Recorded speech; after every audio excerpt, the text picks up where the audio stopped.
Hello guys. अब हम लोग पढ़ने वाले हैं सेंडमेयर अभिक्रिया के बारे में। क्या होती है सेंडमेयर अभिक्रिया? यह अभिक्रिया जिसमें प्राथमिक एमीन को सोडियम नाइट्राइल सोडियम नाइट्राइल का सूत्र क्या है? NaNO2 एवं HCl हाइड्रोक्लोरिक एसिड के साथ अभिक्रिया करवाने पर डायजोनियम लवण बनता है। इस अभिक्रिया में सबसे पहले अपने को क्या बनाना है? डायजोनियम लवण। अब इसी डायजोनियम लवण की अगर आप रिएक्शन करवा देते हो क्यूप्रस क्लोराइड से या फिर क्यूप्रस ब्रोमाइड से, तो अलग अलग टाइप के अपने को हेलोबेंजीन मिलते हैं। इसी अभिक्रिया को क्या कहेंगे अपन? सेंडमेयर अभिक्रिया, है ना। एक बार और मैं इसको मैं पढ़ देता हूँ। क्या है वह अभिक्रिया? जिसमें प्राथमिक एमीन को सोडियम नाइट्राइल एवं HCl के साथ अभिक्रिया करवाने पर डायजोनियम लवण बनता है और इसकी क्यूप्रस क्लोराइड या अथवा क्यूप्रस ब्रोमाइड के साथ क्रिया कराने पर डायजोनियम समूह क्लोरीन अथवा ब्रोमीन के द्वारा प्रतिस्थापित हो जाता है। तो इसी अभिक्रिया को अपन सेंडमेयर अभिक्रिया बोलते हैं। तो अब यहाँ पर देखो, ये क्या है? ये प्राथमिक एमीन तो है। क्या है? किसके लिए होती है अभिक्रिया? प्राथमिक एमीन के लिए। ठीक है, तो यहाँ पर देखो अपन ने प्राथमिक एमीन ले लिया। अब प्राथमिक एमीन की अभिक्रिया किससे करवा रहे हैं अपन? सोडियम नाइट्राइल और HCl से करवाया, है ना। तो जब सोडियम नाइट्राइल और HCl से रिएक्शन करवा के अपन गर्म करते हैं तो क्या बनता है? देखो दिख रहा है आप लोगों को क्या बना? डायजोनियम लवण दिख रहा है। ये डायजोनियम लवण है ना। बनाना यहाँ पर इस बेंजीन रिंग पर यहाँ पर N2 बन गया, है ना, और क्लोराइड, तो ये डायएजो ग्रुप है ना, डायजोनियम लवण बना। अब फिर इस डायजो लवण को अपन Cu2Cl HCl की उपस्थिति में रिएक्शन करवाएंगे तो क्लोरोबेंजीन में बदल जाएगा ये। अगर CuBr और HCl की उपस्थिति में कराएंगे तो ब्रोमोबेंजीन में बदल जाएगा ये, है ना। और नाइट्रोजन गैस तो बाहर निकलेगी ही नहीं, निकलेगी, है ना, क्योंकि यहाँ पर एंट्रोपी क्या कर रही है? सपोर्ट कर रही है, तो N2 गैस बाहर निकलती है ना। फिर Ki की उपस्थिति में अगर रिएक्शन करवाएंगे इसकी तो क्या बनेगा? आयोडोबेंजीन। और HbF4 की उपस्थिति में रिएक्शन करवाएंगे तो फ्लोरोबेंजीन बनेगा और नाइट्रोजन गैस बाहर और BF3 बाहर हो जाएगा, है ना। तो इस अभिक्रिया को क्या कहेंगे अपन? सेंडमेयर अभिक्रिया कहेंगे। अपन डिस्कस कर लेते हैं इसकी क्रिया विधि के बारे में। क्रिया विधि, ठीक है।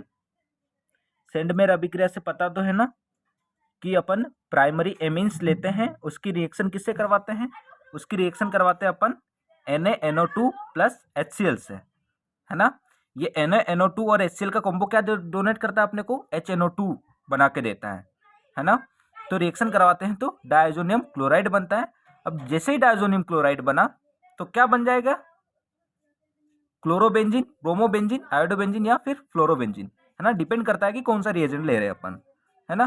तो अब इसकी क्रिया विधि में सबसे पहली स्टेप होगी अपनी क्या? NaNO2 और HCl की। तो NaNO2 लेंगे, NaNO2 लेंगे और लेंगे HCl। अब इन दोनों का कॉम्बो क्या बना के देगा मुझे? क्या बना के देगा? एक तो NaCl तो बाहर कर देगा, देखो देखो Cl दिख रहा है Na के साथ, NaCl बाहर दिख रहा है, और HNO2 बना के देगा, है ना। अब HNO2 को मैं कैसे लिख सकता हूँ बताओ? HNO2 को मैं ऐसे लिख सकता हूँ, N डबल बॉन्ड O, ये रहा OH, इस ऑक्सीजन के पास है loan pair of electrons. HNO2 को मैं ऐसे लिख सकता हूँ ना? हाँ, लिख सकता हूँ। अब मैंने डायरेक्टली HNO2 ही क्यों नहीं यूज किया, है ना? इस रिएक्शन में HNO2 ही क्यों नहीं लिया गया डायरेक्टली? इनको क्यों लिया गया? क्योंकि HNO2 है ना, अनस्टेबल होता है, मॉइस्चर से भी रिएक्शन कर जाता है। इसी वजह से इसको डायरेक्टली ना लेकर अपन NaNO2 प्लस HCl का कॉम्बो लेते हैं, जो कि अपने को बाद में रिएक्शन के दौरान क्या देता है? HNO2 देता है। वही HNO2 आगे रिएक्शन को प्रोसीड करता है। अब इस HNO2 है ना, इस HNO2 की रिएक्शन किससे करवानी है अपन को? HCl के साथ। तो HCl क्या डोनेट करता है? याद रखना, H प्लस डोनेट करता है, ठीक है, H प्लस देता है ना, H प्लस देता है। अब HCl से निकला हुआ जो H प्लस है उसको इलेक्ट्रॉन की जरूरत है, और इलेक्ट्रॉन्स कौन दे सकता है? इस HNO2 में प्रेजेंट ऑक्सीजन। ये देखो इसके पास लोन पेयर है ना, ये वाला इसको दे देगा अपने इलेक्ट्रॉन्स, है ना। जैसे देगा इलेक्ट्रॉन्स तो किस में कन्वर्ट होगा? O डबल बॉन्ड N, ठीक है, और O और इसके साथ जुड़ गया अपना H। जैसे उसने डोनेट किया तो इस पर आ गया पॉजिटिव चार्ज, है ना, और यहाँ पर है हाइड्रोजन, है ना। अब ये तो बहुत ही ज़्यादा अनस्टेबल है ना। तो अनस्टेबल होने की वजह से जो ऑक्सीजन है, ऑक्सीजन तुरंत ये नाइट्रोजन से के पास जो बॉन्ड बना के रखा था उसने, उससे अपने इलेक्ट्रॉन लेगा और तुरंत खींच लेगा। जैसे ही खींचेगा तो किस में कन्वर्ट हो जाएगा बताओ? O डबल बॉन्ड N हो गया, O डबल बॉन्ड N, और H2O क्या हुआ? बाहर हुआ। अब N से इलेक्ट्रॉन गए हैं तो इस पर आ जाएगा पॉजिटिव चार्ज। अब इसको क्या बोलेंगे अपन? Nitrosonium ion. इसको कहेंगे अपन नाइट्रोसोनियम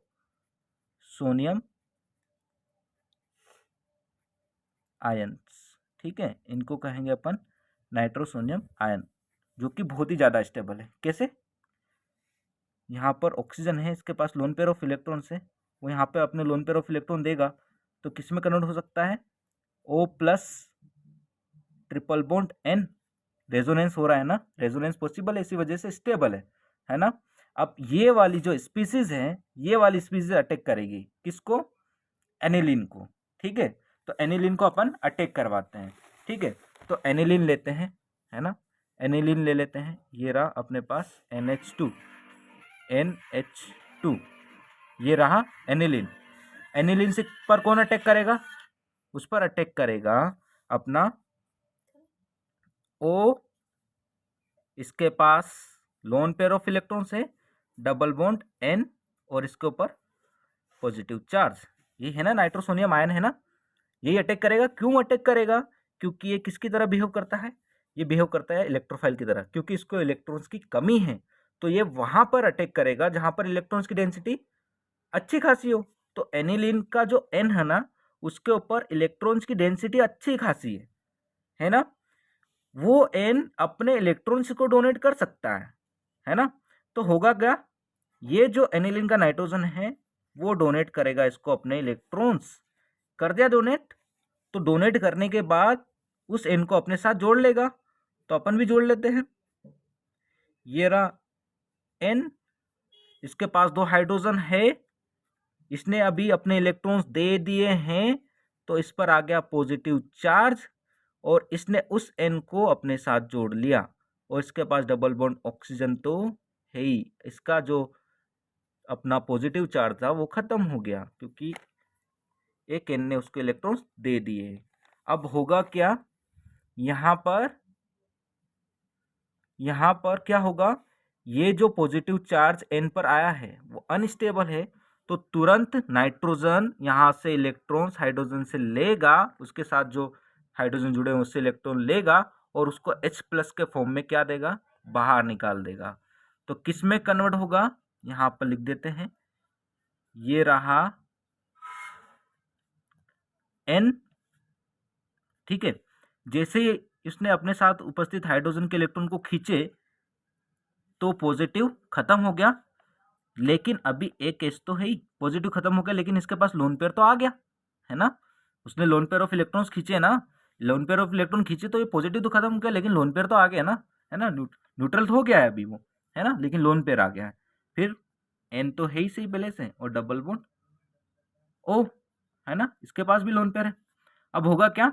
ये नाइट्रोजन करेगा बैक बॉन्डिंग करने की कोशिश, यहाँ पर अपने इलेक्ट्रॉन्स डोनेट करके डबल बॉन्ड बनाने की कोशिश करेगा। तो यहाँ से जो ऑक्सीजन है ना, वो अपने डबल बॉन्ड के इलेक्ट्रॉन को खींचकर अपने पास ले आएगा, और किस में कन्वर्ट हो जाएगा? नेगेटिव चार्ज में। अब जो नेगेटिव चार्ज है ना, ये नेगेटिव चार्ज आएगा, इसके ऊपर आने की पॉसिबिलिटी बन रही है। वो नेगेटिव चार्ज इसको हाइड्रोजन को अपने साथ क्या कर लेगा? अट्रैक्ट कर लेगा, और हाइड्रोजन को अपने साथ खींच लेगा, और बॉन्डिंग बना लेगा उसके साथ। किसके साथ? उस H के साथ। तो उस केस में जो H होगा ना, वो अपने इलेक्ट्रॉन्स यहाँ पर डोनेट करके किसके साथ शिफ्ट हो जाएगा? इसके साथ शिफ्ट हो जाएगा। तो देखो क्या हुआ, क्या बना?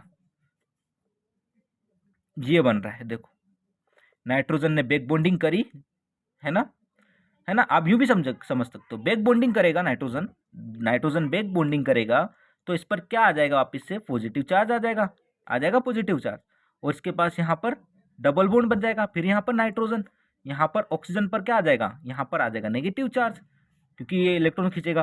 और यहाँ पर क्या है, हाइड्रोजन, ऐसे भी समझ सकते हो आप। अब ये हाइड्रोजन क्या करेगा, ये हाइड्रोजन चले जाएगा इसके पास, क्या डोनेट करके, इलेक्ट्रॉन डोनेट करके। तो नाइट्रोजन इस हाइड्रोजन से अपने इलेक्ट्रॉन्स को ले लेगा, ऐसे ले लेगा, और ये जो हाइड्रोजन है वो हाइड्रोजन किसके द्वारा अट्रैक्ट कर लिया जाएगा, इस ऑक्सीजन के द्वारा अट्रैक्ट कर लिया जाएगा। ये रहा नाइट्रोजन। नाइट्रोजन के ऊपर अब कोई भी प्लस चार्ज रहेगा नहीं, बस लोन पेयर ऑफ इलेक्ट्रॉन बचा रहेगा, क्योंकि यहाँ से उसने इलेक्ट्रॉन खींच लिए ना हाइड्रोजन से, तो लोन पेयर ऑफ इलेक्ट्रॉन्स यहीं पर रह जाएंगे और पॉजिटिव तो खत्म हो जाएगा, है ना। और ये जो डबल बॉन्ड था उसको तो ऑक्सीजन ने खींचा, तो इसी वजह से नेगेटिव आ गया। वो नेगेटिव किसको अट्रैक्ट कर लेगा, एच को अट्रैक्ट कर लेगा, है ना, और एच को ले लेगा। तो ये रहा अपने पास डबल बॉन्ड एन, है ना, और ये रहा ऑक्सीजन, और इसके साथ जुड़ गया है एच, एच प्लस के फॉर्म में निकलेगा तो जुड़ जाएगा, तो ये भी तो क्या हो जाएगा, न्यूट्रल हो जाएगा ना, होगा, है ना। अब इसके पास क्या है, लोन पेयर ऑफ इलेक्ट्रॉन्स तो है ही सही, है ना, लोन पेयर ऑफ इलेक्ट्रॉन्स। तो लोन पेयर ऑफ इलेक्ट्रॉन से तो और किसको डोनेट करेगा, और डोनेट कर सकता है किसी ना किसी को। हाँ, तो डोनेट करेगा बिल्कुल। अपने पास एक्सिस में क्या प्रेजेंट है, एच प्लस आयन प्रेजेंट है, उस एच प्लस आयन को ये वाला ऑक्सीजन डोनेट करेगा अपने लोन पेयर ऑफ इलेक्ट्रॉन्स, है ना। तो देखो, लोन पेयर ऑफ इलेक्ट्रॉन्स जब डोनेट करेगा तो यहाँ पर नाइट्रोजन, यहाँ पर lone pair, double bond N, यहाँ पर ऑक्सीजन, यहाँ पर लोन पेयर है, और इस पर आ गया है पॉजिटिव चार्ज, और इसके साथ एक हाइड्रोजन भी जुड़ गया है, क्योंकि इस हाइड्रोजन को तो जोड़ लेगा ना वो, है ना। यही शुरू वाली स्पीसीज में अपन ने निकाला था ना वाटर, वैसा वैसा क्रिएशन वापस से यहाँ पर हो रहा है। क्यों, क्योंकि एक बहुत अच्छा लिविंग ग्रुप H2O बाहर निकल सकता है ना, इसी वजह से loan pair of electron donate किए गए हैं। अब यहाँ से क्या होगा, यहाँ पर ऑक्सीजन पर पॉजिटिव आया ना, जो कि बहुत खतरनाक है, तुरंत नाइट्रोजन से इलेक्ट्रॉन खींचेगा और H2O के फॉर्म में बाहर हो जाएगा, हो गया बाहर। ये रिंग अपनी, यहाँ पर है नाइट्रोजन, इसके पास लोन पेयर है डबल बॉन्ड, ये नाइट्रोजन इसने लोन पेयर इलेक्ट्रॉन डोनेट कर दिए, मतलब ये बॉन्ड के जो इलेक्ट्रॉन्स हैं वो डोनेट कर दिए, तो पॉजिटिव आ गया उसके ऊपर। अब क्या होगा, ये वाला जो नाइट्रोजन है बैक बॉन्डिंग करेगा, यहाँ पर ट्रिपल बॉन्ड का फॉर्मेशन कर देगा और इसके ऊपर पॉजिटिव आ जाएगा, है ना। क्या बन जाएगा, ये रहा अपना बेंजीन, उसके ऊपर नाइट्रोजन, ये आ गया इस पर पॉजिटिव, और ट्रिपल बॉन्ड एन आ गया पॉजिटिव, है ना। अब ये डायजो ग्रुप बन गया। अब इस पर तो क्लोरीन भी जोड़ना है, तो क्लोरीन कहाँ से आएगा, क्लोरीन आएगा भैया HCl से, है ना, क्योंकि H प्लस तो दे ही रहा था HCl, उसके पास Cl तो है नेगेटिव के फॉर्म में, वो नेगेटिव आकर यहाँ पर जुड़ जाएगा। तो क्या बन जाएगा, डायजोनियम क्लोराइड, है ना, बेंजीन डायजोनियम क्लोराइड बन जाएगा, है ना। ये रहा N और यहाँ पर Cl नेगेटिव ऐसा आके जुड़ जाएगा, तो बेंजीन डायजोनियम क्लोराइड बन जाएगा। और बेंजीन डायजोनियम क्लोराइड आगे CuCl2 और HCl की उपस्थिति में किस में कन्वर्ट हो जाएगा, क्लोरोबेंजीन में। अब यहाँ पर अगर तुमने रख दिया CuCl2 या फिर HCl, है ना, इन दोनों की प्रेजेंस रखी, तो किस में कन्वर्ट हो जाएगा, क्योंकि ये जो नाइट्रोजन है ना डायजो ग्रुप, इसमें नाइट्रोजन अच्छी खासी लिविंग ग्रुप बन गई है। क्यों, क्योंकि एंट्रोपी उसको सपोर्ट करेगी, तो वो एंट्रोपी जब सपोर्ट करेगी ना तो N2 गैस बाहर निकल सकती है, निकल सकती है ना, निकल सकती है। और क्या बनेगा यहाँ पर, क्लोरोबेंजीन बन जाएगा, क्लोरोबेंजीन। जैसे ही आप CuCl2 और HCl डालेंगे तुरंत क्लोरोबेंजीन बन जाएगा और नाइट्रोजन गैस बाहर निकल जाएगी। तो इस तरीके से ओवरऑल अपन ने इसकी रिएक्शन को समझा, है ना। आई होप आप लोगों को ये चीजें समझ में आई होगी, है ना, आई ना। देख लीजिए आप एक बार और इसको, ये रही अपनी क्रियाविधि और रिएक्शंस।